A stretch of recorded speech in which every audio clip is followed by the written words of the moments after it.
శ్రీ విష్ణు రూపాయ నమశివాయ. ఆలయానికి రాలేని భక్తుల కోసం దైవం ఏం చేస్తాడట, సంవత్సరానికి ఒకసారి ఊరేగింపు అనే పేరుతో ప్రతి భక్తుల ఇళ్ళ దగ్గరికి వెళ్ళి వాళ్ళు బయటికి వచ్చి హారతిస్తుంటే ఒకసారి ఏందన్నా బాగున్నారా, ఆలయానికి రాలేకపోయారా, పర్వాలేదు నేనే మీ ఇంటి దగ్గరికి వచ్చాను అని చెప్పి వస్తాడట దైవం. అలాగే శృంగేరికి వెళ్ళలేని వాళ్ళు ఉంటారు కదా, వాళ్ళను అనుగ్రహించడానికేమో జగద్గురువులు ప్రతి సంవత్సరం విజయయాత్రకి వెళ్తూ ఉంటారు. దక్షిణ భారతదేశం అంతా పర్యటించి చాలా ఊళ్ళల్లో బస చేసి చంద్రమౌళీశ్వర పూజ చేస్తూ ఉంటారు. ఎందుకంటే చంద్రమౌళీశ్వర పూజ కన్నులతో చూడటం అదృష్టం, అది కూడా జగద్గురువులు చేస్తుంటే చూడటం ఇంకా అదృష్టం.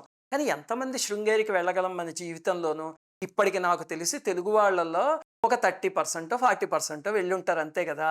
అందుకనే చక్కగా దక్షిణ భారతదేశంలో ఉన్న అన్ని రాష్ట్రాలకి జగద్గురువులు వచ్చి అక్కడ వాళ్ళ ఊళ్ళల్లో బస చేసి చంద్రమౌళీశ్వర పూజ చేస్తారు. పూజ చేసినప్పుడు భక్తులు వచ్చి వాళ్ళ కష్టాలు బాధలు అవన్నీ చెప్పుకుంటూ ఉంటారు. జగద్గురువుల అనుగ్రహంతో ఉపశమనం పొందుతూ ఉంటారు.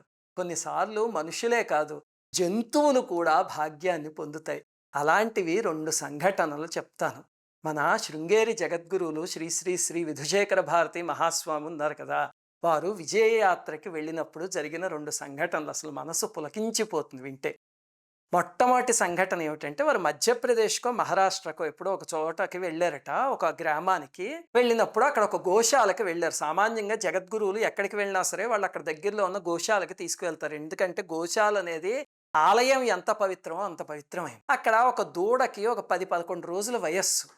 అయితే జగద్గురువులు అక్కడికి గోశాలకు వెళ్ళగానే ఆ దూడ పరిగెత్తుకుంటూ వచ్చి వారి కాళ్ళకి తలనిలా రాసుకుని చుట్టూ తిరగడం మొదలుపెట్టింది ప్రదక్షిణంలాగా. మనకి చిన్న చిన్న పిల్లులు ఉంటే చూడండి ఇంట్లో, అవి అలా కాళ్ళకి రాసేసుకుంటూ తిరుగుతాయి. అలా దూడ పాప ఆయన కాళ్ళకి అలా రాసేసుకుంటూ చుట్టూ తిరిగిపోతూ ఆ పాదాలకి తల రాసేసుకుంటుంది.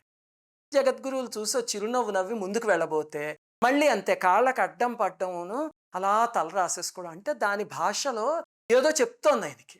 వెంటనే అక్కడ ఉన్న వాళ్ళు అరే ఆయన కాళ్ళకి అడ్డం పడుతుందేమో అని చెప్పి దూరంగా తీసుకుపోయారట దూడని. తీసుకుపోతే జగద్గురువులో 2 అడుగులు వేయగానే మళ్ళీ పరిగెత్తుకుంటూ వచ్చేసి మళ్ళీ ఆయన చుట్టూ అలా తిరిగి తల కాళ్ళకి రాసేసుకోవడం మొదలుపెట్టింది. అందరికీ అదేదో అల్లరి చేస్తోంది ఆ దూడ అనిపించింది. జగద్గురువులకి మాత్రం అర్థమైంది. అందుకే వారు జగద్గురువులు. వెంటనే ఏం చేశారు, ఆ దూడని ఇలా పైకెత్తుకుని ఒక ముద్దు పెట్టుకుని ఇలా నిమిరి ఒక చిరునవ్వు నవ్వి కిందకి దింపేశారు. అది వెళ్ళిపోయింది. వెంటనే ఇంకేం మాట్లాడకుండా మళ్ళీ రాలేదు, అల్లరి చేయలే. ఆ సంఘటన జరిగినప్పుడు తీసిన ఫోటో ఇది. చూడండి, ఈ ఫోటోలో మీరు చూస్తే ఆ దూడ కళ్ళల్లో ఒక ఆవేదన కనిపిస్తుంది. జగద్గురువుల ముఖం చూస్తే ఒక అభయం, ఒక భరోసా. నీకెందుకు నాన్న, నేనున్నాను కదా అని చెప్పినట్టు ఆ చిరునవ్వు కనిపిస్తుంది. దాని కళ్ళల్లో ఆవేదన, జగద్గురువుల ముఖం పైన దరహాసం. తర్వాత జగద్గురువులు వేరే ఊరికి వెళ్ళిపోయి అక్కడ బస చేశారు. రాత్రి చంద్రమౌళీశ్వర పూజ ప్రారంభిస్తారు కదా, ఆ ప్రారంభించే సమయంలో ఒక ఆయన ఎవరో కబురు తీసుకొచ్చారు.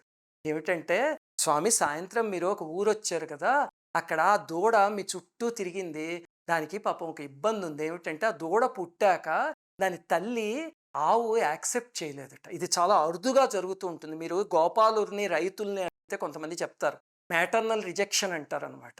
పాపం ఆ ఆవు యాక్సెప్ట్ చేయలేట దూడని. ఆ దూడ ఎంత దగ్గరికి వెళ్దామన్నా సరే కొమ్ము విసిరి దాన్ని వదిలించేసుకుందిట, కానీ దగ్గరికి రానివ్వలేట. దాంతో పాపం 10-11 రోజుల నుంచి తల్లి ప్రేమ లేక వీళ్ళే సీసా పాలు పడుతున్నారట. పడుతుంటే తాగుతుంది, కానీ దానికి తల్లి ఉంటుంది కదా, చెప్పుకోలేదు నోడుతోను. ఎవరి దగ్గరికైనా వెళ్ళిదిగో మా అమ్మ రానివ్వట్లేదు అని చెప్తుందా? ఆ చెప్పినా మనకు అర్థం కాదు. వెంటనే జగద్గురువులు వచ్చేసరికి ఆ దివ్యత్వం దానికి తెలిసిందేమో, వచ్చి ఆయన చుట్టూ తిరిగి ఆ కష్టం చెప్పుకుంది. వారికి ఎలా తెలిసిందో కానీ దాన్ని పైకెత్తుకుని ముద్దాడి నిమిరేసి వదిలేశారు కదా. ఆ తర్వాత వాళ్ళు వెళ్ళిన దగ్గర నుంచి విచిత్రంగా ఆ ఆవు ఆ దూడని చారదీసింది. చారదీసి నాకటం మొదలు పెడితే తల్లి దగ్గర పాలు తాగడం మొదలుపెట్టి ఇంకా పరమానందం ఆ దూడకి. అప్పుడు ఆ దూడ అంత ఆనందపడింది అని వీళ్ళందరూ వచ్చి జగద్గురువులకి చెప్తే ఆయన చిరునవ్వు నవ్వి ఊరుకున్నారట. ఎంతటి అపురూపమైన సంఘటన! ఈ ఫోటో ఇప్పుడు చూడండి, మళ్ళీ ఆ దూడ కళ్ళల్లోకి జగద్గురువుల కళ్ళల్లోకి చూస్తే తెలుస్తుంది దాని మొహంలో ఆవేదన ఏమిటి, ఆ గురువులు ఆ చిరునవ్వుతో ఇచ్చిన భరోసా ఏమిటి అని. చూడండి, ఎప్పుడు కూడా జంతువుల మనస్సులో కుట్రలు, కల్మషాలు, ద్రోహాలు ఇలాంటివి ఉండవు. అలాగనే ఉండేది మహాత్ముల హృదయాలు. అన్నిటిల్లో వాసుదేవుణ్ణి చూసే జీవనం వాళ్ళది. మనం సంధ్యావందనంలో వాసనాత్ వాసుదేవస్య వాసితంతే జగత్రయం సర్వభూత నివాసోసి వాసుదేవ నమోస్తుతే అంటాం. ఇది మనం ఊరికే చదివేస్తాం శ్లోకం, జగద్గురువులకి అలా కాదు. అన్ని భూతాల్లోనూ ఆ వాసుదేవుణ్ణి చూసే జీవనం వాళ్ళది. వాటికి హృదయం కూడా అంత నిర్మలంగా ఒక డయాఫ్రమ్ ఉంటుంది. అలా పల్చగా ఉంటుంది. పాపం జంతువులకి కల్మషం ఏమి తెలీదు. అంతటి పల్చటి డయాఫ్రమ్ మీద సౌండ్ ఉందనుకోండి ఎకో అవుతుంది. అందుకే వాటి హృదయం మీద వాళ్ళ ప్రేమ ప్రతిధ్వనిస్తుంది. వాటి ఆవేదన వాళ్ళ హృదయానికి తెలుస్తుంది. మన హృదయాలన్నీ కామక్రోధాలతో, రాగద్వేషాలతో మొద్దుల్లాగా రాతి పళ్ళాల్లా ఉంటాయి. అందుకే మనకి జగద్గురువుల దగ్గరికి వెళ్ళినా సరే ఆ దివ్యత్వం అంత తేలిగ్గా అర్థం కాదు. ఏదో కోరికలు చిట్టాలు చెప్పుకుని వచ్చేస్తాం. ఆ దివ్యత్వం అర్థం అవ్వాలి అంటే మనస్సు ఇదివే దూడలాగా నిర్మలంగా ఉండాలి. ఎంత అపురూపమైన సంఘటన ఇది. అసలు నాకు విన్నప్పుడు రోమాంచితం అయిపోయింది. ఇలాంటిదే మరొక సంఘటన చెప్తా. జగద్గురువులు విశాఖపట్నంలో రఘు ఇంజనీరింగ్ కాలేజ్ అని ఉంది కదా, ఆ వ్యవస్థాపకులు రఘు గారి ఇంటికి వెళ్ళారు. అక్కడ జగద్గురువుల సన్నిధానం వారిని వాళ్ళ గోశాలకి తీసుకువెళ్ళారు. ఎప్పుడు జగద్గురువులు వచ్చినా ఎవరైనా గోశాలకి తీసుకువెళ్తారు. గోశాలకు వెళ్తే సామాన్యంగా ఏం చేస్తారు, మనకి గ్రాసం, పళ్ళు అలాంటివి అందించి గోవులకి పెట్టమంటారు కదా. అలాగే జగద్గురువులకి అందించేసరికి వారు తీసుకుని సరే ఆవుల దగ్గరికి వెళ్ళబోతూ ఆ పక్కనే ఒక దూడ ఉంది, దాని దగ్గరికి అడుగులు వేశారు జగద్గురువులు. వేసేసరికి అక్కడ గోపాలకులందరికీ గుండె జారిపోయింది. ఎందుకంటే ఆ దూడ పుట్టినప్పటి నుంచి ఎవ్వరు ఏం పెట్టినా తినదుట, తల పక్కకి తిప్పేస్తుంది. ఇప్పుడు జగద్గురువులు తీసుకువెళ్ళి దానికి ఆహారం పెట్టగానే అదే దానికి ఏదో ఆరోగ్య సమస్య, తినలేదనుకోండి అది ఇబ్బందికరంగా ఉంటుంది కదా వాతావరణం, చూసే వాళ్ళకి నిర్వాహకులకి కూడా. అంతా వాళ్ళు ఇబ్బంది పడిపోతే అయ్యో దాని దగ్గరికి వెళ్తున్నారే జగద్గురువులు అనుకున్నారట మనసులో. జగద్గురువులు మాత్రం నవ్వుకుంటూ వెళ్ళి దాన్ని ఇలా ప్రేమగా నిమిరి ఒక్కసారి పదార్థాన్ని అందించగానే ప్రీతిగా తీసుకుని తినేసిందిట. అక్కడి నుంచి కొన్ని గంటల్లోనే మామూలుగా అన్ని దూళ్ళు ఎలా తింటాయో అలా తినడం, అలా తాగడం మొదలుపెట్టింట. అంటే దానికి ఉన్న రుగ్మత ఏమిటో ఆ స్పర్శతో అది పోయిందనమాట. ఇటువంటి సంఘటనలు మనకి పుస్తకాల్లో దొరకవు. ఆ పక్కనున్న ఆంతరంగికులు ఉంటారు, వాళ్ళు ప్రత్యక్షంగా చూసి చెప్తే నాకు మనస్సు పులకించిపోయి మీతో పంచుకోవాలని చెప్పి 2 సంఘటనలు చెప్తున్నాను.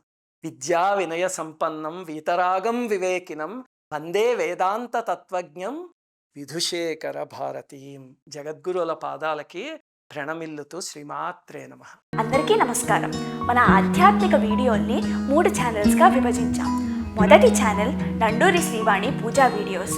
అన్ని కులాల వాళ్ళు పూజను తేలిగ్గా చేసుకోవాలనే తపనతో మేము చేసే పూజ డెమో వీడియోలన్నీ ఈ ఛానల్లో పెడతాం. రెండో ఛానల్ నండూరి సుశీల. నండూరి గారిని ఎన్నో ప్రశ్నలు అడుగుతూ ఎంతో మంది వేల మెయిల్స్, మెసేజ్లు పంపిస్తున్నారు. వాటిలన్నిటికీ నండూరి గారు ఇచ్చే సమాధానాలు ఈ ఛానల్లో ఉంటాయి. అలాగే రాబోయే ముఖ్య పండుగల్ని ఎప్పటికప్పుడు మీకు ఈ ఛానల్ ద్వారా గుర్తు చేస్తూ ఉంటాం. మూడో channel Nanduri Srinivas spiritual talks. మహాత్ముల చరిత్రల గురించి, ఆలయాల రహస్యాల గురించి, మంత్ర రహస్యాల గురించి చెప్పే వీడియోలన్నీ ఈ ఛానల్లో ఉంటాయి. ఈ 3 ఛానల్స్కి సబ్స్క్రైబ్ చేసుకొని పక్కనే ఉన్న బెల్ ఐకాన్ని క్లిక్ చేయండి.